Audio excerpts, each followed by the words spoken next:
Friends, ಇವಾಗ ನೀವು ಹೇಗಿದ್ದೀರಾ, ಯಾವ ರೀತಿ ಬದುಕ್ತಾ ಇದ್ದೀರಾ, ಯಾವ ರೀತಿ ನಿಮ್ಮ ಲೈಫನ್ನು ಲೀಡ್ ಮಾಡ್ತಾ ಇದ್ದೀರಾ, ನಿಮ್ ತರಾನೇ ಜೀವನ ನಡೆಸಬೇಕು ಅಂತ ಎಷ್ಟೋ ಜನರ ಕನಸಾಗಿರುತ್ತೆ ಗೊತ್ತಾ. ಇಮ್ಯಾಜಿನ್ ಮಾಡ್ಕೊಳ್ಳಿ, ಒಬ್ಬ 65 ವರ್ಷದ ಕೋಟ್ಯಾಧಿಪತಿ ಹತ್ರ ಒಬ್ಬ ಮನುಷ್ಯ ಕೇಳ್ತಾನೆ, ನೀವು ನನಗೆ ಸಂಪತ್ತಲ್ಲಿ ಅರ್ಧವನ್ನ ಕೊಟ್ರೆ ಅದರ ಬದಲಾಗಿ ನಾನು ನಿಮಗೆ 18 ವರ್ಷದ ಹುಡುಗ ಮಾಡ್ತೀನಿ ಅಂತ. ನಾಟ್ ಪಾಸಿಬಲ್ ಇದು, ಬಟ್ ಹೀಗೇನಾದ್ರೂ ಇದ್ದಿದ್ರೆ ಖಂಡಿತ ಒಪ್ಕೊಳ್ತಾನೆ ಆ ಕೋಟ್ಯಾಧಿಪತಿ. ಮತ್ತೆ ಕಳೆದು ಹೋಗಿರ್ತಕ್ಕಂತಹ ಜೀವನವನ್ನ ಜೀವಿಸೋದಕ್ಕೆ ಯಾರು ಇಷ್ಟಪಡೋದಿಲ್ಲ ಅಲ್ವಾ. ಹೀಗೇನಾದ್ರೂ ದುಡ್ಡು ಕೊಟ್ಟು ನಮ್ಮ ಜೀವನವನ್ನ ವಾಪಸ್ ಜೀವಿಸುವಂತಹ ಅವಕಾಶ ಇದ್ದಿದ್ರೆ ಯಾರು ನನಗಿಷ್ಟ ಇಲ್ಲ ಅಂತಾರೆ.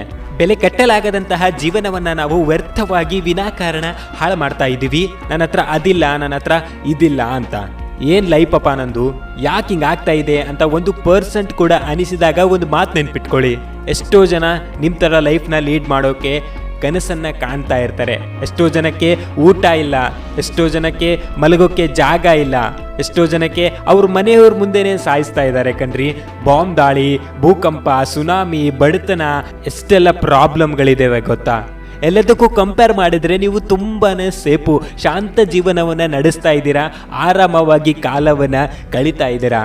ಈ ಜಗತ್ತಲ್ಲಿ ಎಷ್ಟೋ ಜನರ ಕನಸು ಏನಿರುತ್ತೆ ಅಂತಂದ್ರೆ, ನಾನು ಕೋಟ್ಯಾಧಿಪತಿ ಆಗಬೇಕು, ನಾನು ಸಂಪಾದನೆ ಮಾಡಬೇಕು ಅಂತ ಅನ್ನೋದ್ರ ಬದಲಾಗಿ, ನಾನು ಕುರುಡ ಗುರು, ಕಣ್ಣಿಲ್ಲ, ನನಗೆ ಕಣ್ಣು ಕೊಟ್ಬಿಟ್ರೆ ಸಾಕು ಆ ದೇವರು, ಅಷ್ಟೇ ದೊಡ್ಡದು ಅಂತ.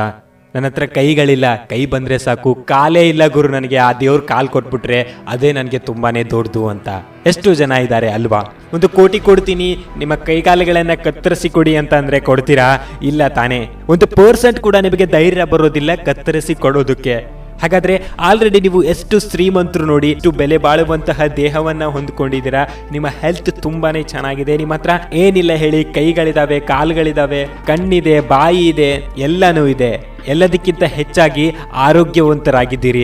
ಅದಕ್ಕೆ ಧನ್ಯವಾದ ಹೇಳಿ, ಥ್ಯಾಂಕ್ಫುಲ್ ಆಗಿರಿ, ಗ್ರ್ಯಾಟಿಟ್ಯೂಡ್ ಮನೋಭಾವ ಇರಲಿ. ನಮ್ಮ ಹತ್ರ ಅದಿಲ್ಲ, ನನ್ನ ಹತ್ರ ಇದಿಲ್ಲ ಅಂತ ಯಾಕೆ ಅನ್ಕೋಬೇಕು ನಾವು, ಯಾಕೆ ಕೊರಗಬೇಕು ಹೇಳಿ. ಇದಕ್ಕೆಲ್ಲ ದೇವರಿಗೆ ಥ್ಯಾಂಕ್ಸ್ ಹೇಳಿ, ಮನೆಯವರಿಗೆ ಥ್ಯಾಂಕ್ಸ್ ಹೇಳಿ. Listen to me very carefully video. The main ಪಾಯಿಂಟೇ ಇದು.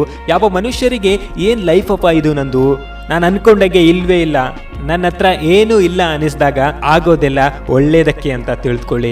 ಇಲ್ಲ ಅಂತ ಅಂದ್ರೆ ಇವಾಗ ಇದ್ದಿದ್ದನ್ನು ಕಳ್ಕೊಂಡ್ ಬಿಡ್ತೀರಾ. ಯಾರೆಲ್ಲ ನಮ್ಮ ಹತ್ರ ಏನಿದೆಯೋ ಅದಕ್ಕೆ ಥ್ಯಾಂಕ್ಸ್ ಹೇಳ್ತಿರೋ ಇನ್ನಷ್ಟು ಜಾಸ್ತಿ ಸಿಗುವಂತಹ ಚಾನ್ಸಸ್ ತುಂಬಾನೇ ಇರುತ್ತಂತೆ. ಇದು ಸೈಂಟಿಫಿಕಲಿ ಪ್ರೂವ್ ಕೂಡ ಆಗಿರುವಂಥದ್ದು.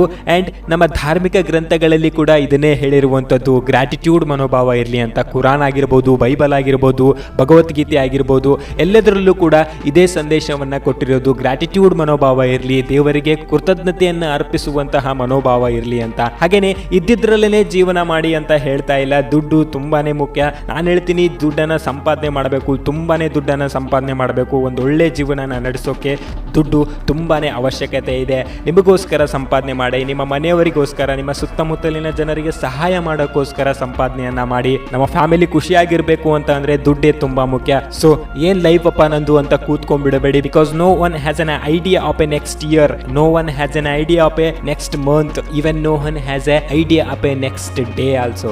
ಸೊ ಇದ್ದಿದ್ದನ್ನೇ ಖುಷಿಯಾಗಿ ಅಕ್ಸೆಪ್ಟ್ ಮಾಡಿ ಮತ್ತು ಸಂತೋಷವಾಗಿ ಬದುಕಿ. ಅಂಡ್ ನನ್ನ ಹತ್ರ ಅದಿಲ್ಲ ಇದಿಲ್ಲ ಅಂತ ಯೋಚನೆ ಮಾಡುವ ಬದಲಾಗಿ ಇವಾಗ ಇದ್ದಿದ್ರಲ್ಲೇ ತೃಪ್ತಿ ಪಡಿ ಮತ್ತು ಅದಕ್ಕಿಂತ ಜಾಸ್ತಿ ಪಡ್ಕೊಳ್ಳೋದಕ್ಕೆ ಪ್ರಯತ್ನ ಮಾಡಿ ಅಂತ ಹೇಳ್ತಾ ಸಿಗೋಣ ನೆಕ್ಸ್ಟ್ ವಿಡಿಯೋದಲ್ಲಿ. ಅಲ್ಲಿವರೆಗೂ yes you can. And final ಆಗಿ this was you can TV Kannada signing of.